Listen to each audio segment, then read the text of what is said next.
ሰላም ጤና ይስጥልኝ የቻናላችን ቤተሰቦች፣ በዛሬው ዕለታዊ ዜና መረጃችን በዓለም አቀፍ ደረጃ ከፍተኛ መነጋገሪያ የሆነውንና በአጭር ሰዓታት ውስጥ የታየውን የነዳጅ ዋጋ ቅናሽ ተከትሎ ያሉ አዳዲስ መረጃዎችን ይዘንላችሁ ቀርበናል። ኢራንና አሜሪካ ለሁለት ሳምንታት የሚቆይ የተኩስ አቁም ስምምነት ማድረጋቸውን ተከትሎ የዓለም የነዳጅ ገበያ ምን መልክ ይዟል? ኢትዮጵያስ ነዳጅን ከየት ነው የምታስመጣው? የሚሉትን ዝርዝር መረጃዎች የምናቀርብላችሁ ይሆናል። እስከ መጨረሻው አብራችሁን ቆዩ።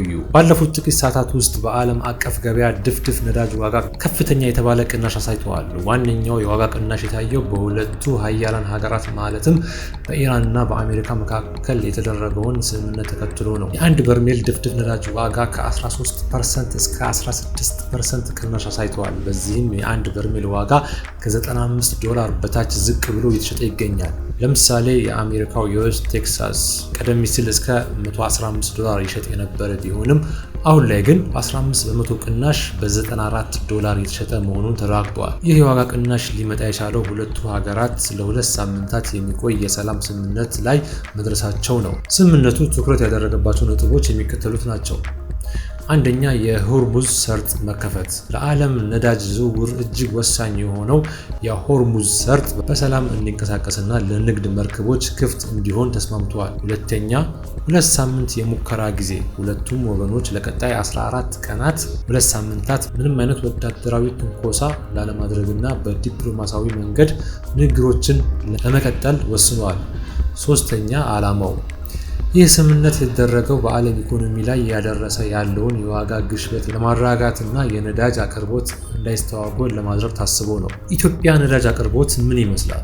ኢትዮጵያ ለሀገር ውስጥ ፍጆታ የሚለውን ነዳጅ፣ ቤንዚን፣ ናፍጣ እና የአውሮፕላን ነዳጅ በብዛት የምታስመጣው ከአረብ ሀገራት ነው። የኢትዮጵያ ነዳጅ አቅራቢ ድርጅት በዋናነት ነዳጅ የሚገዛው ከኩዌት ፔትሮሊየም ካምፓኒ ነው።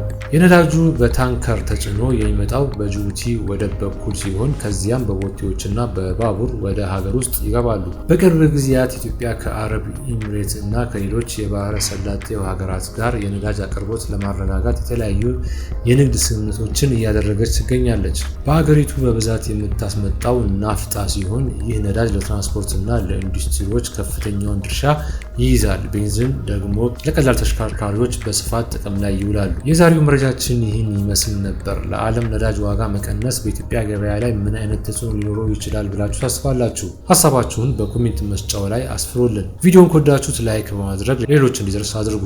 ለቻናላችን አዲስ ከሆናችሁ ሰብስክራይብ በማድረግ ቤተሰብ እንድትሆኑ እንጋብዛለን።